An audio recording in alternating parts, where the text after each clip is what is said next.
The Yellow Face. In publishing these short sketches based upon the numerous cases in which my companions' singular gifts have made us the listeners to, and eventually the actors in, some strange drama, it is only natural that I should dwell rather upon his successes than upon his failures, and this not so much for the sake of his reputation.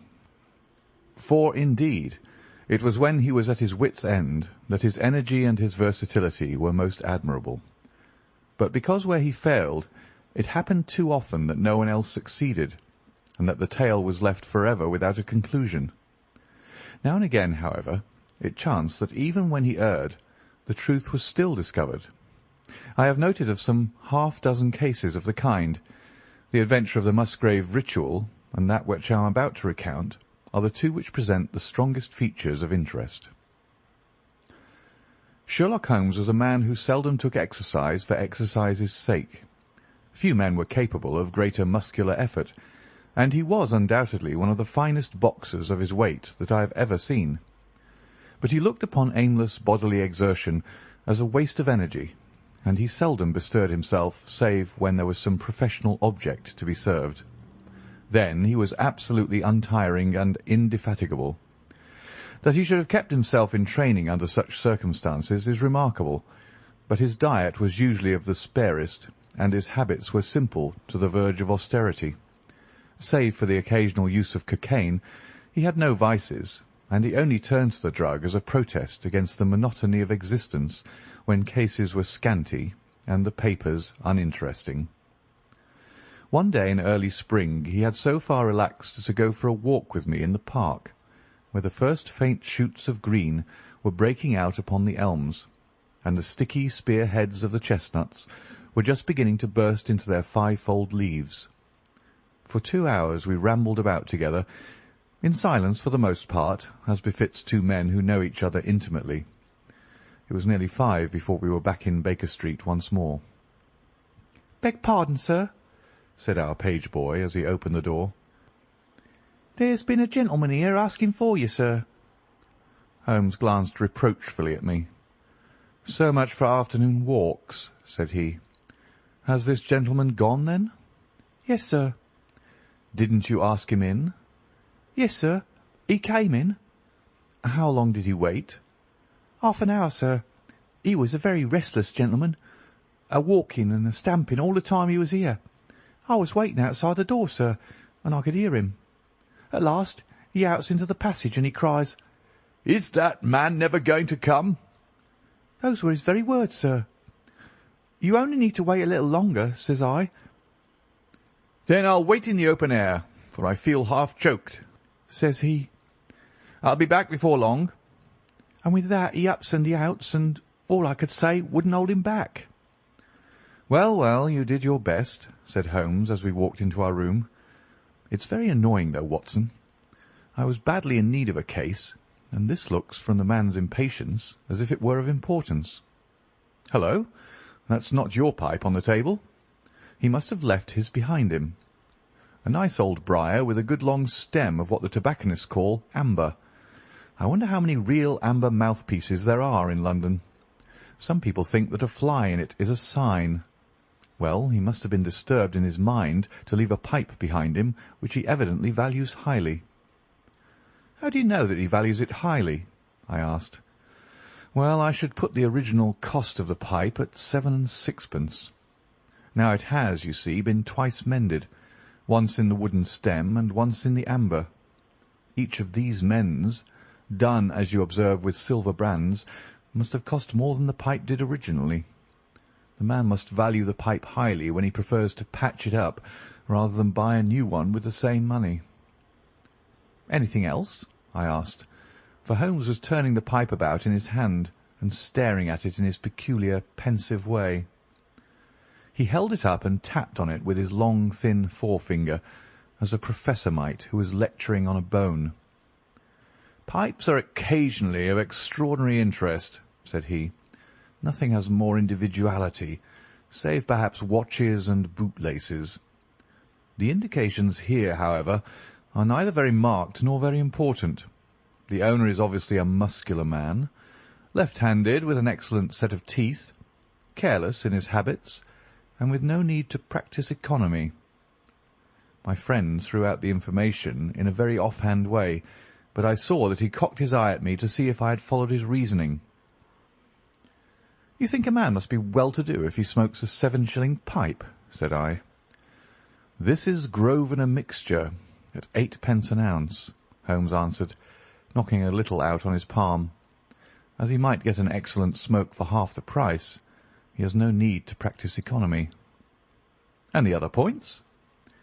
"He has been in the habit of lighting his pipe at lamps and gas jets. You can see that it is quite charred all down one side. Of course, a match could not have done that. Why should a man hold a match to the side of his pipe? But you cannot light it at a lamp without getting the bowl charred, and it is all on the right side of the pipe. From that I gather that he is a left-handed man. You hold your own pipe to the lamp, and see how naturally you, being right-handed, hold the left side to the flame. You might do it once the other way, but not as a constancy. This has always been held so. Then he has bitten through his amber. It takes a muscular, energetic fellow, and one with a good set of teeth, to do that.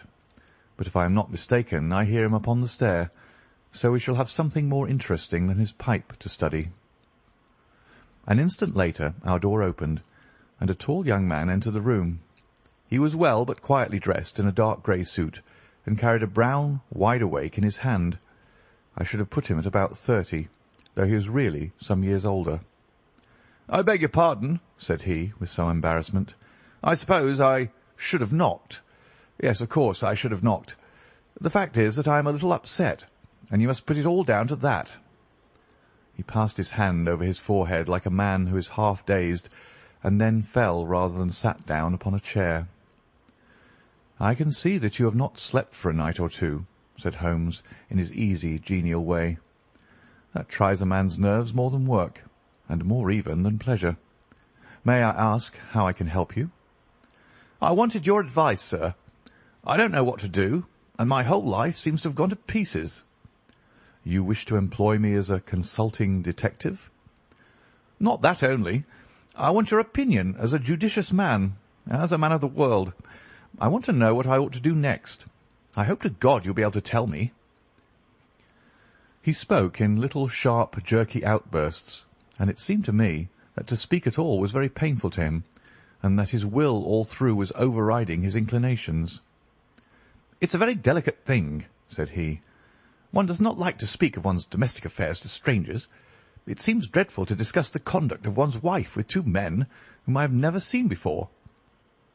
It's horrible to have to do it, but I've got to the end of my tether, and I must have advice." "My dear Mr. Grant Monroe," began Holmes. Our visitor sprang from his chair. "What?" he cried. "You know my name?"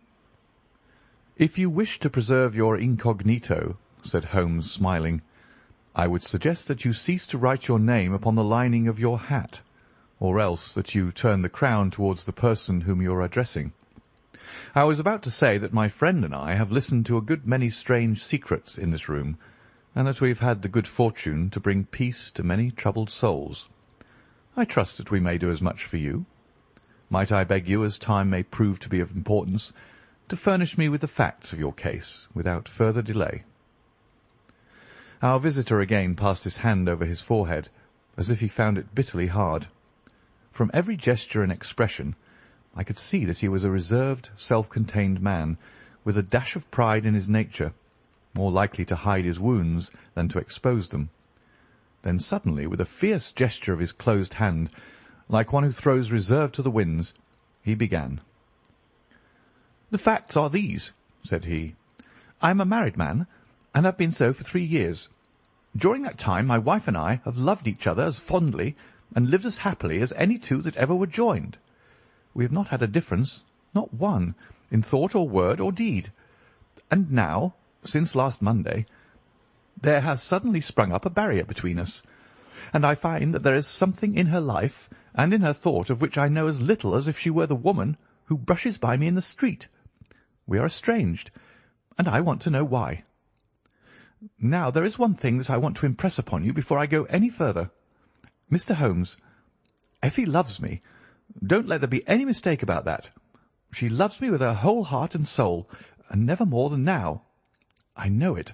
I feel it. I don't want to argue about that. A man can tell easily enough when a woman loves him. But there's this secret between us, and we can never be the same until it is cleared.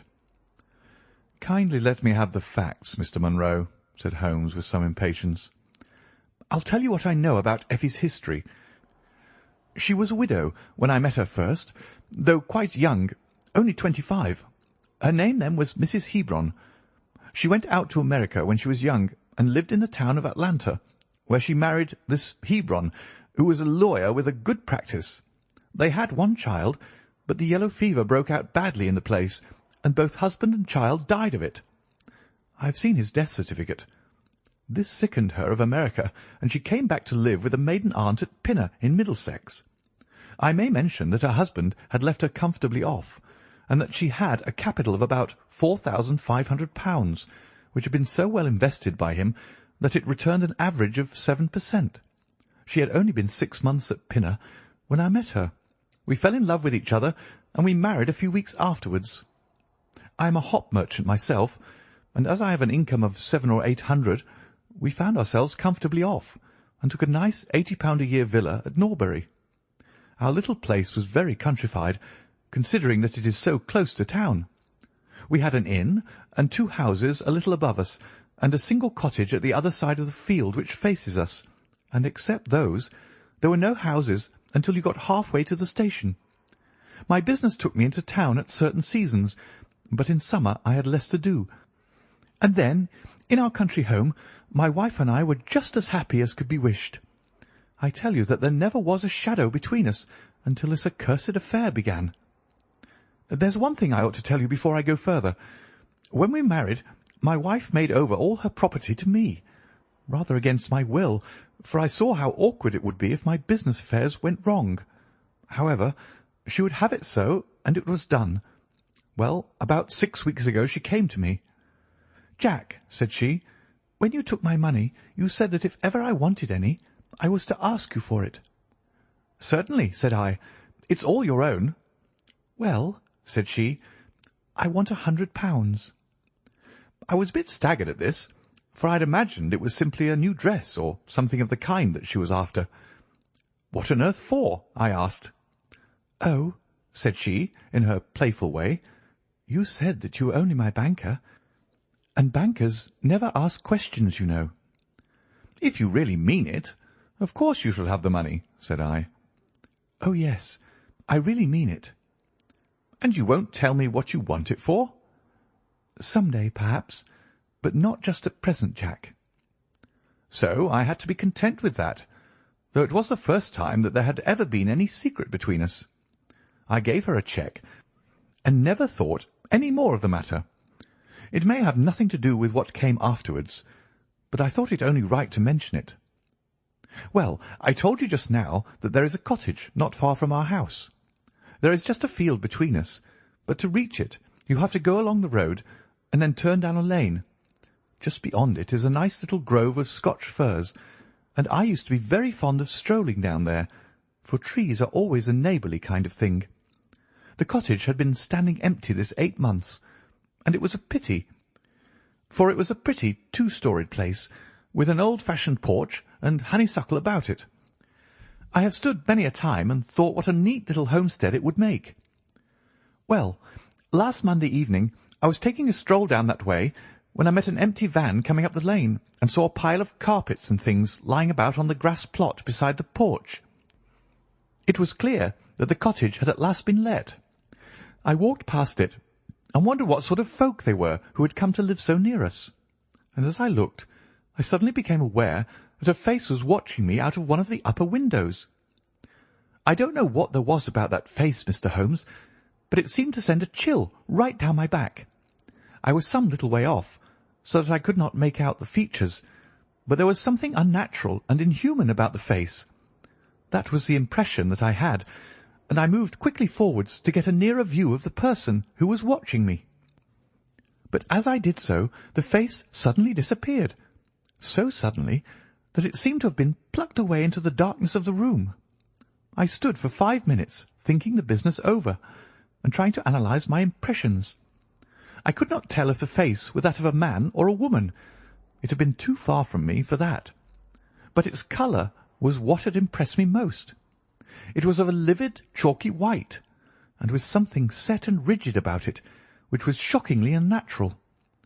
So disturbed was I that I determined to see a little more of the new inmates of the cottage. I approached and knocked at the door, which was instantly opened by a tall, gaunt woman with a harsh, forbidding face. "What may you be wanting?" she asked in a northern accent. "I am your neighbour over yonder," said I, nodding towards my house. "I see that you have only just moved in, so I thought that if I could be of any help to you in any—" "Aye, we'll just ask you when we want you," said she, and shut the door in my face. Annoyed at the churlish rebuff, I turned my back and walked home. All evening, though, I tried to think of other things. My mind would still turn to the apparition at the window and the rudeness of the woman. I determined to say nothing about the former to my wife, for she is a nervous, highly strung woman, and I had no wish that she should share the unpleasant impression which had been produced upon myself. I remarked to her, however, before I fell asleep, that the cottage was now occupied, to which she returned no reply. I am usually an extremely sound sleeper. It has been a standing jest in the family that nothing could ever wake me during the night. And yet somehow, on that particular night, whether it may have been the slight excitement produced by my little adventure or not, I know not, but I slept much more lightly than usual. Half in my dreams I was dimly conscious that something was going on in the room, and gradually became aware that my wife had dressed herself and was slipping on her mantle and her bonnet. My lips were parted to murmur out some sleepy words of surprise or remonstrance at this untimely preparation, when suddenly my half-opened eyes fell upon her face, illuminated by the candlelight, and astonishment held me dumb. She wore an expression such as I had never seen before, such as I should have thought her incapable of assuming. She was deadly pale and breathing fast, glancing furtively towards the bed as she fastened her mantle to see if she had disturbed me. Then, thinking that I was still asleep, she slipped noiselessly from the room, and an instant later I heard a sharp creaking which could only come from the hinges of the front door. I sat up in bed and rapped my knuckles against the rail to make certain that I was truly awake. Then I took my watch from under the pillow. It was 3 a.m. What on this earth could my wife be doing out on the country road at 3 a.m?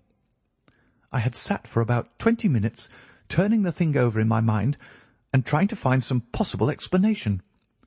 The more I thought, the more extraordinary and inexplicable did it appear. I was still puzzling over it when I heard the door gently close again, and her footsteps coming up the stairs. "Where in the world have you been, Effie?" I asked as she entered.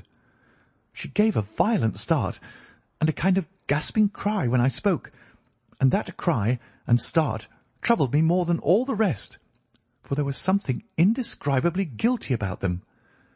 My wife had always been a woman of a frank and open nature, and it gave me a chill to see her slinking into her own room and crying out and wincing when her own husband spoke to her. "You awake, Jack?" she cried with a nervous laugh. "Why, I thought that nothing could wake you." "Where have you been?" I asked more sternly.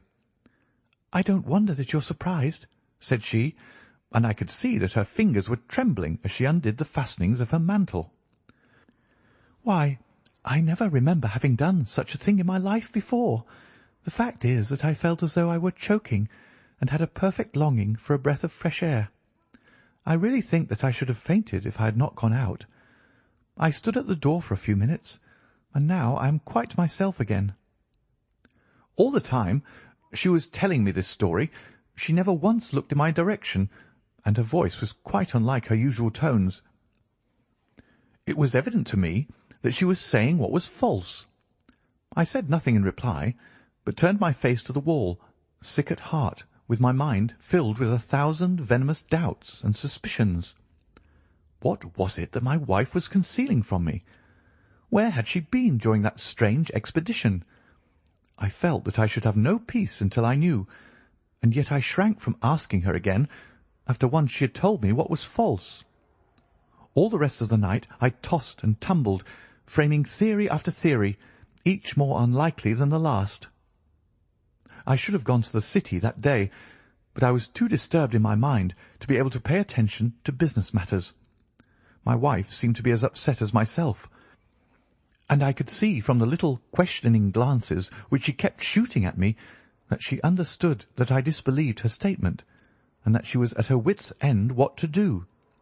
We hardly exchanged a word during breakfast, and immediately afterwards I went out for a walk, that I might think the matter out in the fresh morning air. I went as far as the Crystal Palace, spent an hour in the grounds, and was back in Norbury by 1 o'clock.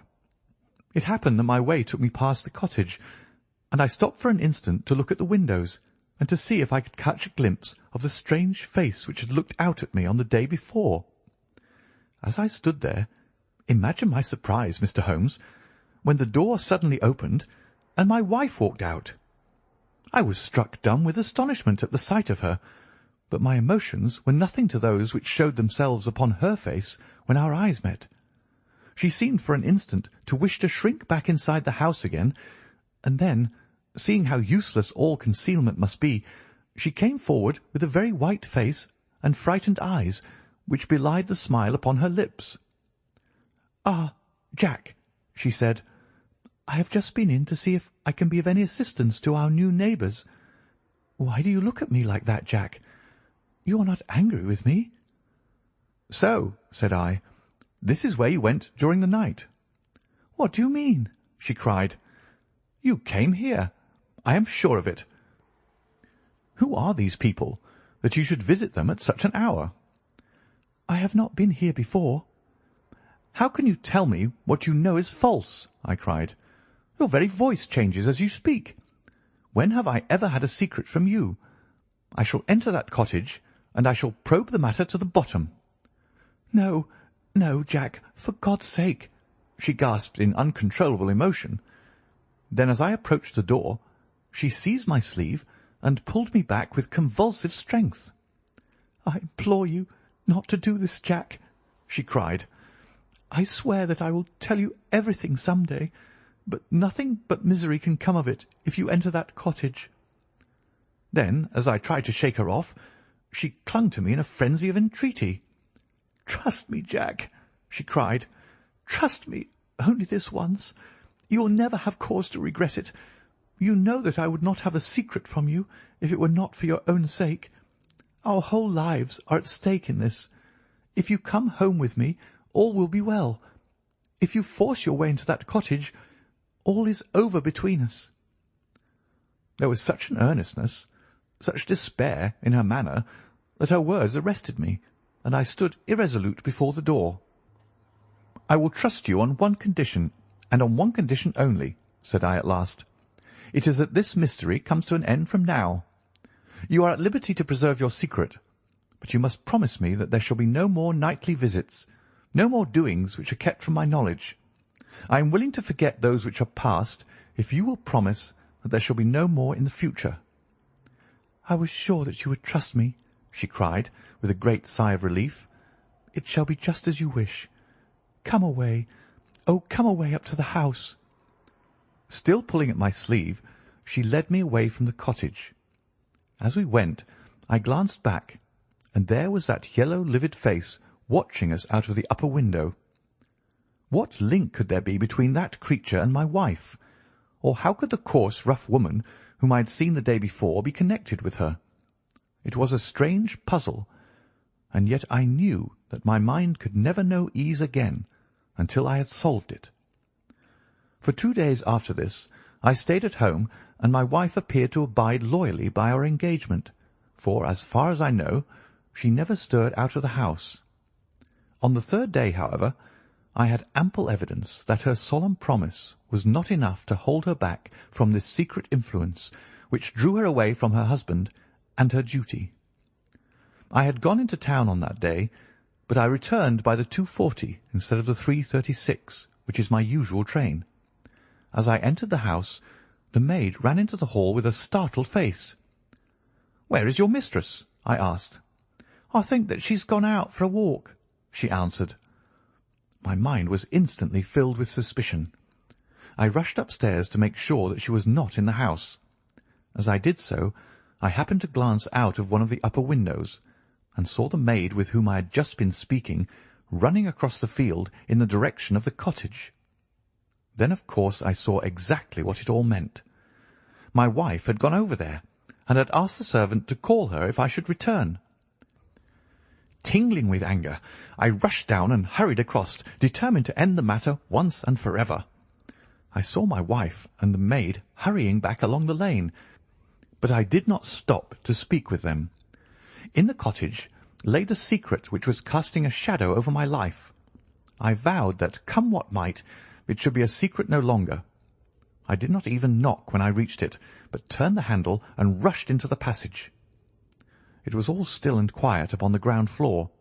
In the kitchen a kettle was singing on the fire, and a large black cat lay coiled up in the basket, but there was no sign of the woman whom I had seen before. I ran into the other room, but it was equally deserted. Then I rushed up the stairs, only to find 2 other rooms empty and deserted at the top. There was no one at all in the whole house. The furniture and pictures were of the most common and vulgar description, save in the one chamber at the window of which I had seen the strange face. That was comfortable and elegant, and all my suspicions rose into a fierce, bitter flame when I saw that on the mantelpiece stood a copy of a full-length photograph of my wife, which had been taken at my request only 3 months ago. I stayed long enough to make certain that the house was absolutely empty. Then I left it, feeling a weight at my heart such as I had never had before. My wife came out into the hall as I entered my house, but I was too hurt and angry to speak with her, and pushing past her, I made my way into my study. She followed me, however, before I could close the door. "I am so sorry that I broke my promise, Jack," said she, "but if you knew all the circumstances, I am sure that you would forgive me." "Tell me everything, then," said I. "I cannot, Jack, I cannot," she cried. "Until you tell me who it is that has been living in that cottage, and who it is to whom you have given that photograph, there can never be any confidence between us," said I, and breaking away from her, I left the house. That was yesterday, Mr. Holmes, and I have not seen her since, nor do I know anything more about this strange business. It is the first shadow that has come between us, and it has so shaken me that I do not know what I should do for the best. Suddenly, this morning, it occurred to me that you were the man to advise me, so I have hurried to you now, and I place myself unreservedly in your hands. If there is any point which I have not made clear, pray question me about it. But above all, tell me quickly what I am to do, for this misery is more than I can bear." Holmes and I had listened with the utmost interest to this extraordinary statement, which had been delivered in the jerky, broken fashion of a man who is under the influence of extreme emotions. My companion sat silent for some time, with his chin upon his hand, lost in thought.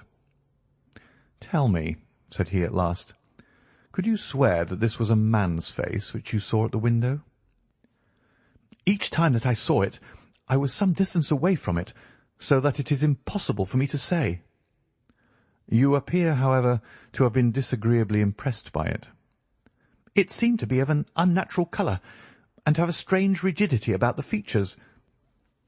When I approached, it vanished with a jerk." "How long is it since your wife asked you for £100? "Nearly 2 months." "Have you ever seen a photograph of her first husband?" "No. There was a great fire at Atlanta very shortly after his death, and all her papers were destroyed." "And yet she had a certificate of death. You say that you saw it?" "Yes. She got a duplicate after the fire." "Did you ever meet anyone who knew her in America?" "No." "Did she ever talk of revisiting the place?" "No." "Or get letters from it?" "No." "Thank you. I should like to think over the matter a little now. If the cottage is now permanently deserted, we may have some difficulty. If, on the other hand, as I fancy is more likely, the inmates were warned of your coming and left before you entered yesterday, then they may be back now, and we should clear it all up easily. Let me advise you, then, to return to Norbury, and to examine the windows of the cottage again. If you have reason to believe that it is inhabited, do not force your way in, but send a wire to my friend and me. We shall be with you within an hour of receiving it, and we shall then very soon get to the bottom of the business." "And if it is still empty?" "In that case I shall come out to-morrow and talk it over with you. Good-bye, and above all, do not fret until you know that you really have a cause for it." "I am afraid that this is a bad business, Watson," said my companion as he returned after accompanying Mr. Grant Monroe to the door. "What do you make of it?" "It had an ugly sound," I answered. "Yes, there's blackmail in it, or I am much mistaken." "And who is the blackmailer?" "Well, it must be the creature who lives in the only comfortable room in the place, and has her photograph above his fireplace. Upon my word, Watson, there is something very attractive about that livid face at the window, and I would not have missed the case for worlds." "You have a theory?" "Yes, a provisional one, but I shall be surprised if it does not turn out to be correct. This woman's first husband is in that cottage." "Why do you think so?" "How else can we explain her frenzied anxiety that her second one should not enter it? The facts, as I read them, are something like this. This woman was married in America. Her husband developed some hateful qualities, or shall we say that he contracted some loathsome disease and became a leper or an imbecile. She flies from him at last, returns to England, changes her name, and starts her life, as she thinks, afresh. She has been married 3 years, and believes that her position is quite secure, having shown her husband the death certificate of some man whose name she has assumed, when suddenly her whereabouts is discovered by her first husband, or we may suppose by some unscrupulous woman who has attached herself to the invalid. They write to the wife and threaten to come and expose her. She asks for £100 and endeavours to buy them off. They come in spite of it, and when the husband mentions casually to the wife that there are newcomers in the cottage, she knows in some way that they are her pursuers. She waits until her husband is asleep, and then she rushes down to endeavour to persuade them to leave her in peace. Having no success, she goes again next morning, and her husband meets her, as he has told us, as she comes out. She promises him then not to go there again, but 2 days afterwards the hope of getting rid of those dreadful neighbours was too strong for her, and she made another attempt, taking down with her the photograph which had probably been demanded from her. In the midst of this interview the maid rushed in to say that the master had come home, on which the wife, knowing that he would come straight down to the cottage, hurried the inmates out the back door into the grove of fir trees probably, which was mentioned as standing near. In this way he found the place deserted. I shall be very much surprised, however, if it is still so when he reconnoitres it this evening. What do you think of my theory?" "It is all surmise." "But at least it covers all the facts. When new facts come to our knowledge which cannot be covered by it, it will be time enough to reconsider it. We can do nothing more until we have a message from our friend at Norbury." But we had not very long time to wait for that. It came just as we had finished our tea. "The cottage is still tenanted," it said. "Have seen the face again at the window. Will meet the 7 o'clock train, and will take no steps until you arrive." He was waiting on the platform when we stepped out, and we could see in the light of the station lamps that he was very pale and quivering with agitation. "They are still there, Mr. Holmes," said he, laying his hand hard upon my friend's sleeve. "I saw lights in the cottage as I came down. We shall settle it now once and for all."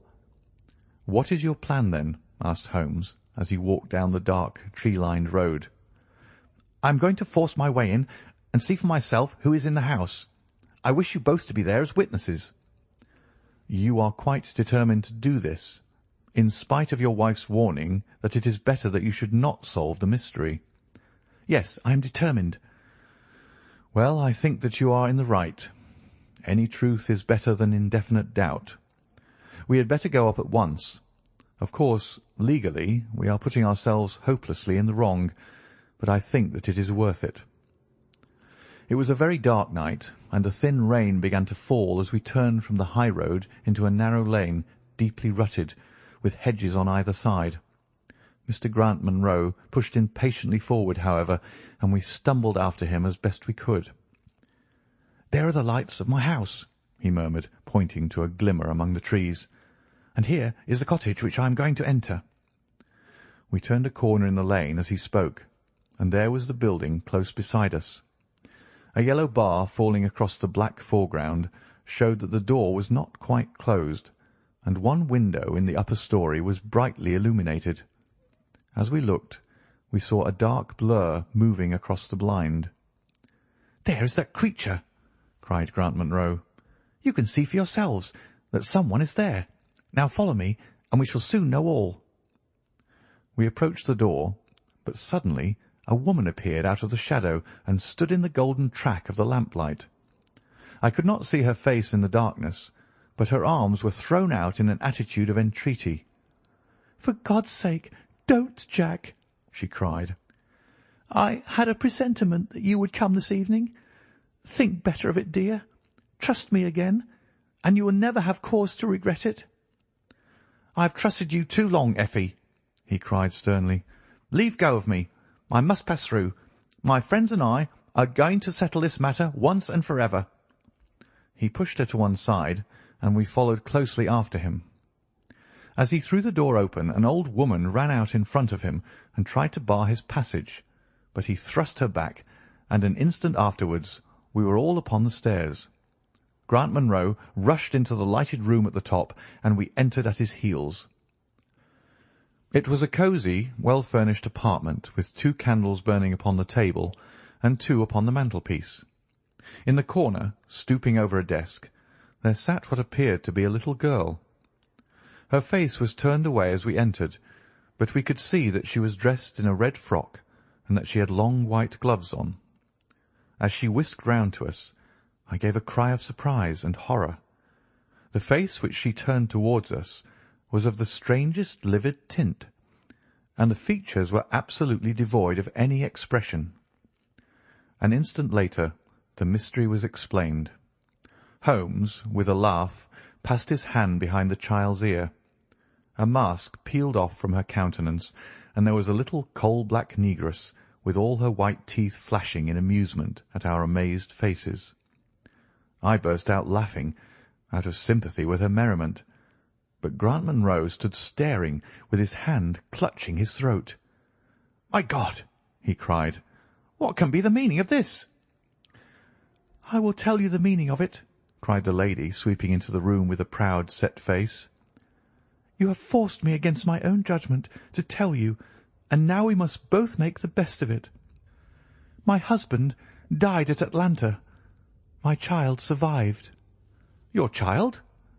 She drew a large silver locket from her bosom. "You have never seen this open." "I understood that it did not open." She touched a spring, and the front hinged back. There was a portrait within of a man strikingly handsome and intelligent-looking, but bearing unmistakable signs upon his features of his African descent. "This is John Hebron of Atlanta," said the lady, "and a nobler man never walked the earth. I cut myself off from my race in order to wed him, but never once while he lived did I for an instant regret it. It was our misfortune that our only child took after his people rather than mine. It is often so in such matches, and little Lucy is darker far than ever her father was. But dark or fair, she is my own dear little girlie, and her mother's pet." The little creature ran across at the words and nestled up against the lady's dress. "When I left her in America," she continued, "it was only because her health was weak, and the change might have done her harm. She was given to the care of a faithful Scotchwoman who had once been our servant. Never for an instant did I dream of disowning her as my child. But when chance threw you in my way, Jack, and I learned to love you, I feared to tell you about my child. God forgive me. I feared that I should lose you, and I had not the courage to tell you. I had to choose between you, and in my weakness I turned away from my own little girl. For 3 years I have kept her existence a secret from you, but I heard from the nurse, and I knew that all was well with her. At last, however, there came an overwhelming desire to see the child once more. I struggled against it, but in vain. Though I knew the danger, I determined to have the child over, if it were but for a few weeks. I sent £100 to the nurse, and I gave her instructions about this cottage, so that she might come as a neighbour, without my appearing to be in any way connected with her. I pushed my precautions so far as to order her to keep the child in the house during the daytime, and to cover up her little face and hands, so that even those who might see her at the window should not gossip about there being a black child in the neighbourhood. If I had been less cautious, I might have been more wise, but I was half crazy with fear that you should learn the truth. It was you who told me first that the cottage was occupied. I should have waited for the morning, but I could not sleep for excitement, and so at last I slipped out, knowing how difficult it is to awake you. But you saw me go, and that was the beginning of my troubles. Next day you had my secret at your mercy, but you nobly refrained from pursuing your advantage. 3 days later, however, the nurse and child only just escaped from the back door as you rushed in at the front one, and now to-night you at last know all, and I ask you what is to become of us, my child and me." She clasped her hands and waited for an answer. It was a long 10 minutes before Grant Monroe broke the silence, and when his answer came it was one of which I love to think. He lifted the little child, kissed her, and then, still carrying her, he held his other hand out to his wife and turned towards the door. "We can talk it over more comfortably at home," said he. "I am not a very good man, Effie, but I think that I am a better one than you have given me credit for." Holmes and I followed them down the lane, and my friend plucked at my sleeve as we came out. "I think," said he, "that we shall be of more use in London than in Norbury." Not another word did he say of the case until late that night, when he was turning away with his lighted candle for his bedroom. "Watson," said he, "if it should ever strike you that I am getting a little over-confident in my powers, or giving less pains to a case than it deserves, kindly whisper 'Norbury' in my ear, and I shall be infinitely obliged to you."